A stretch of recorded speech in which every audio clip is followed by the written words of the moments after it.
Kapwa ko Duterte supporters, mag-ingay.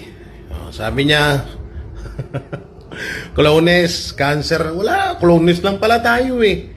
Anak ng timang. Pero ito ang nakakalungkot na realidad. Mapatungkol sa pagpapalaya kay Pangulong Duterte or kay Tatay Digong. Nakakalungkot na balita na ito naman talaga ang realidad. Hindi mapapauwi or hindi makakalaya si Pangulong Duterte hanggat si Marcos Jr. pa rin ang presidente ng Pilipinas. Yan po talaga yan. Yan at yan yun. O, talagang yan po yung katotohanan.